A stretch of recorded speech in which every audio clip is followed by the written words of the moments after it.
Olá, boa tarde pessoal, principalmente as mães de adolescentes.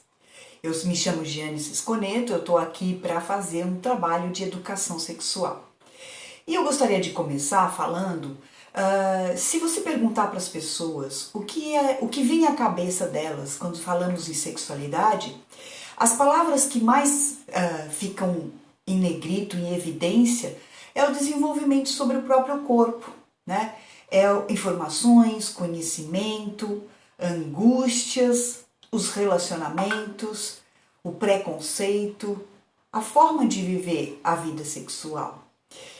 E quando a gente trata desse assunto, por que tem tanta importância que a gente fale e dialogue sobre sexualidade?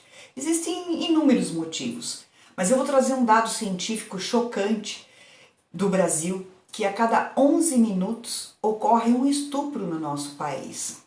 E a gente precisa tomar uma atitude e evitar isso. E eu acredito que é através da educação sexual, isso é antes de que a violência aconteça. A gente precisa preparar os nossos filhos durante o desenvolvimento da sexualidade deles para que a gente possa diminuir essas ocorrências.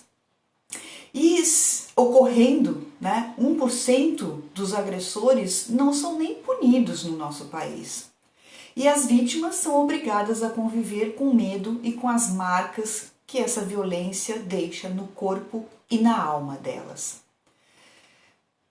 E se a gente for aprofundar um pouquinho mais, sobre o preconceito, o tabu, a sensibilidade que esse tema toma na nossa sociedade, porque a sociedade é complexa, e essa complexidade é tamanha que se torna complicado demais discutir esses temas tão sensíveis, E o que passa pela cabeça das pessoas também, tipo o que está nesse slide, Parece que ela estava drogada, também com essas roupas, 16 anos e já tem um filho, mereceu. Essas coisas passam pelas cabeças dos adultos da nossa sociedade e nós precisamos tirar isso ou modificar isso, E aí eu gostaria de fazer uma reflexão que eu me fiz para poder chegar até aqui. Eu fiquei pensando, quais seriam as dores dos pais em relação à sexualidade? Por que é tão difícil para nós, pais e mães, que eu me coloco como mãe, também de adolescentes, o que causaria essa dificuldade, O que nos deixa, o que nos dá dor, O que nos angustia em relação à sexualidade dos nossos filhos? Então a gente ouve por aí que os pais acreditam que falar do assunto vai estimular esse processo individual do exercício da sexualidade. O que isso quer dizer? Traduzindo, que passa pela cabeça dos pais que se eu falar sobre esse assunto, eu estaria estimulando que a curiosidade, que o jovem começasse então a querer viver essa experiência. E já existem inúmeros trabalhos científicos que você pode, a partir do momento que você começa a dialogar sobre o assunto, que você sim aguça a curiosidade, mas muito pelo contrário de estimular o início, porque existe uma reflexão, uma maturação, isso quer dizer, os filhos vão madurando, que nem uma fruta que está no pé, e aí ela só vai cair do pé a hora que ela estiver madura. E com nossos filhos não é diferente, a maturidade tem um tempo para acontecer, e principalmente porque o cérebro do adolescente está sofrendo uma grande remodelação. Então, falar desse assunto só faz com que ele tenha mais consciência e pense mais em como que ele vai atuar no mundo em relação à sexualidade dele. Então imagine, a gente beneficia esse início da sexualidade se nós falarmos do assunto. Outra dor eu acredito que os pais possam sentir é que para falar desse assunto, os filhos começam a perguntar sobre a nossa própria sexualidade. E isso não é nada interessante, porque a gente não fala só da nossa intimidade quando estamos falando sobre sexualidade. A gente fala de nós mesmos, mas a gente fala de algo da privacidade. do ser humano. E não é muito interessante a gente falar da nossa privacidade para os nossos filhos, eles nem odeiam imaginar isso em relação aos pais deles. E óbvio que os filhos também se sentem com vergonha de abordar esse tipo de assunto com os pais. E aí eu quero dizer que nós pais não damos conta de todas as questões da vida dos nossos filhos, mas a gente pode sim proporcionar a eles um preparo para isso, né? Através de ferramentas, de orientações adequadas para a idade deles. E eu percebo também que uma das grandes dificuldades dos pais, e eu gosto de brincar assim quando eu atendo adolescente, que eu tô com as mães, e eu me incluo nisso, que é cortar o cordão umbilical dos nossos filhos é muito mais sofrido para nós pais e mães do que é para o próprio adolescente. Ele corta o cordão rapidinho e vai para os amigos, né? E eu acho que isso é uma das coisas da dificuldade da mãe e do pai em ver o seu filho criando asinhas para voar e ir para longe da gente, né? Não é um processo tão simples assim e isso mexe com as nossas angústias, né? Nós mães e pais. E a outra questão que eu gostaria de falar é que às vezes a gente acha que controla as coisas que acontecem na vida dos nossos filhos, né?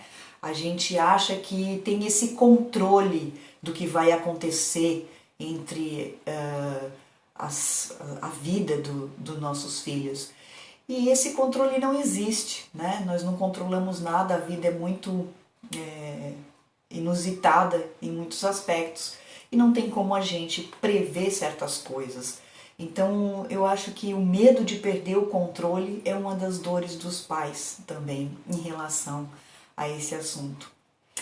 E agora se a gente for pensar sobre os filhos, né? Se eu for falar para vocês sobre os adolescentes, eu vou dizer que eles são um alvo muito fácil da sedução do cérebro de um adulto.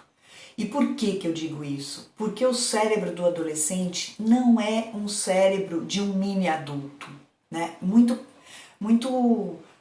remodelação, muitas áreas do cérebro estão sendo desenvolvidas e a principal delas, essa região da fronte da nossa cabeça, por exemplo, que nós chamamos de córtex neofrontal, ele é uma das regiões que nos ajuda a ter essa visão de tomar decisões, de fazer escolhas, de identificar o que está certo, o que está errado, de nos orientar mesmo, o que a gente vai fazer da nossa vida. E essa área do cérebro ela só fica pronta lá pelos 20, 24 anos, dependendo da literatura que a gente for pesquisar. Mas, qual a importância de eu contar isso para vocês? A importância é que o jovem, ele é muito facilmente seduzido, enganado, porque existe uma ingenuidade, né, uma legitimidade de não ter malícias, porque ele nunca, muitas vezes a idade que os jovens são abordados, eles nem imaginam, nunca tiveram a experiência às vezes, né, de um ato sexual, por exemplo.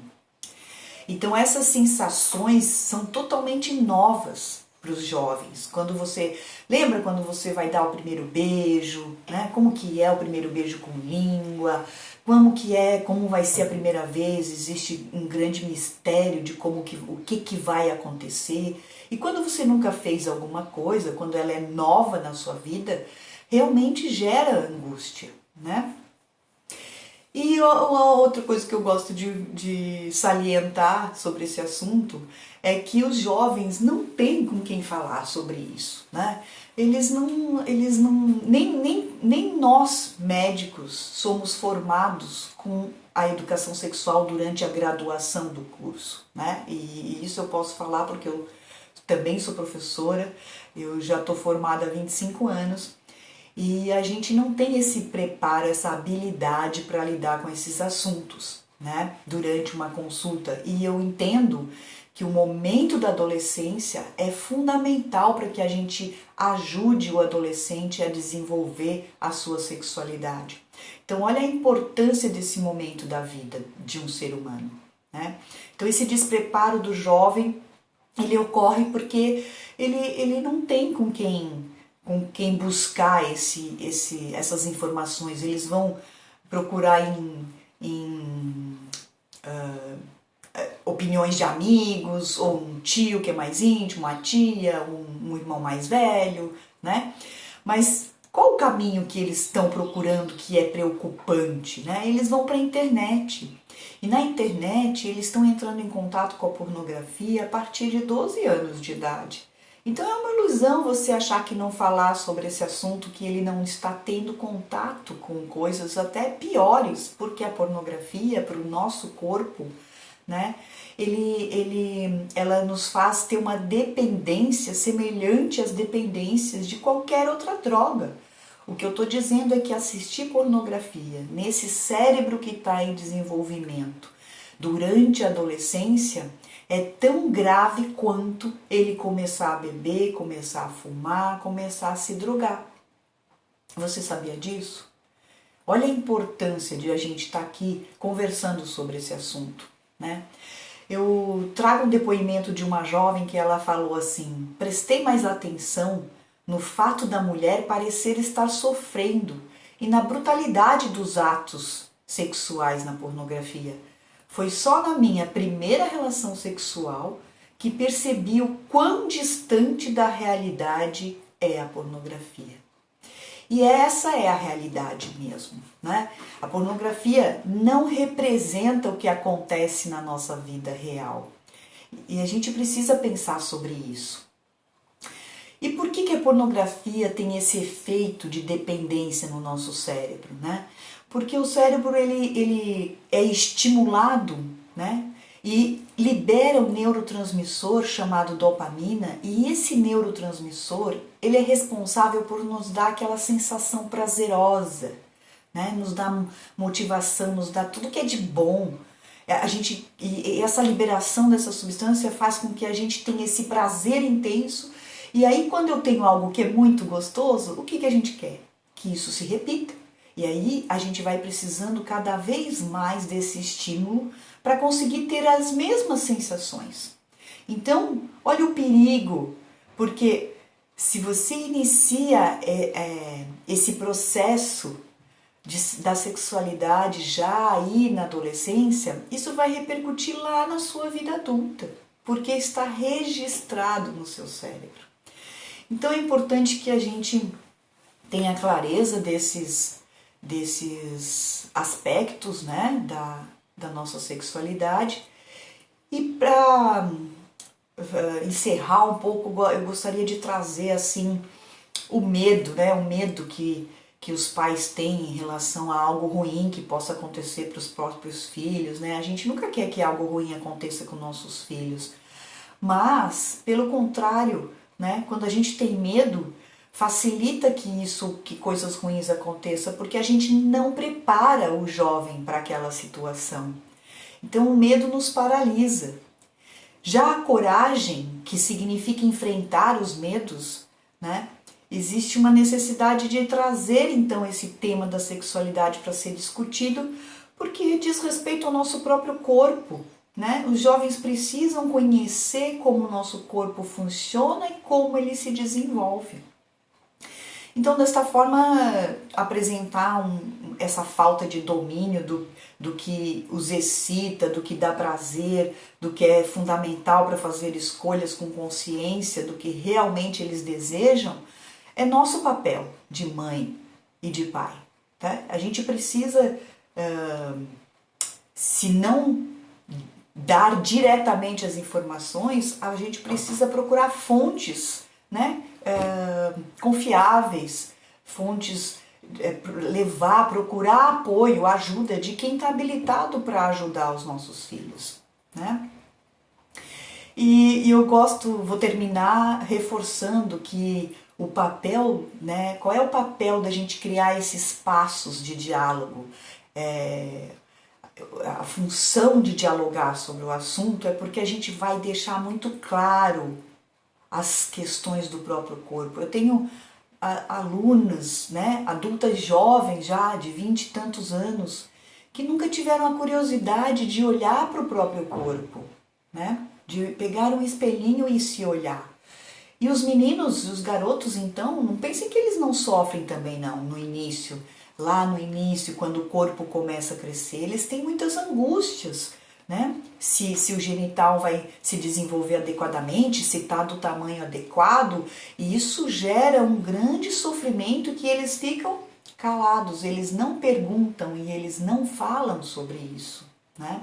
Isso é o que eu vejo na minha experiência prática no atendimento dos adolescentes. A outra coisa que eu quero reforçar nesse final dessa aula é que a gente precisa entender que quando é a primeira vez, tudo é novo, e isso gera uma grande insegurança.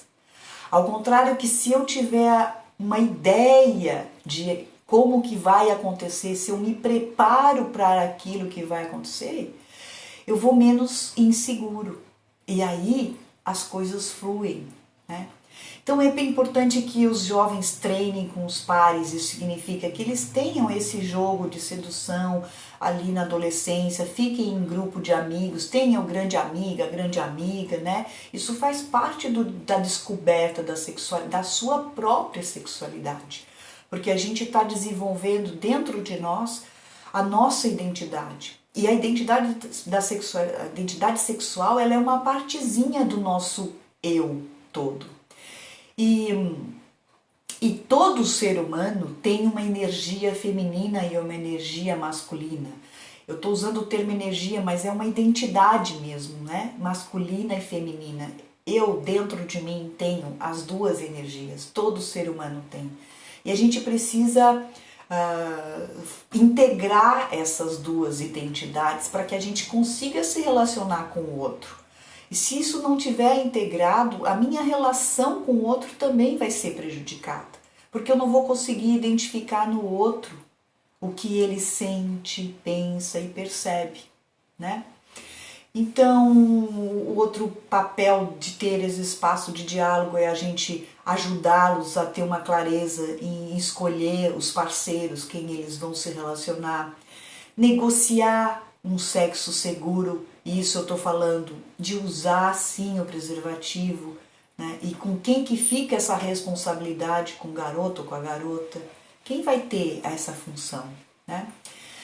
E dele aprender a ter a intimidade com essa energia sexual, né? De conhecer mesmo, de falar sobre esse assunto, de experimentar com ele mesmo, para ele descobrir quais são as áreas do corpo dele que podem gerar alguma sensação prazerosa, né? Num ambiente seguro. Então, essa é a mensagem que eu gostaria de deixar nesse vídeo. Tenho muitas coisas ainda para contar, para falar, para divulgar, e esse é só um comecinho. Gostaria que quem assistir esse vídeo possa mandar suas perguntas, mesmo que de forma anônima, porque eu sei que existe uma grande dificuldade da gente querer se expor e falar sobre isso. Mas se eu estou aqui me expondo para ajudar os adolescentes, eu acredito que você também vai querer ajudar o seu filho. Então, a gente se vê no próximo vídeo. Até logo!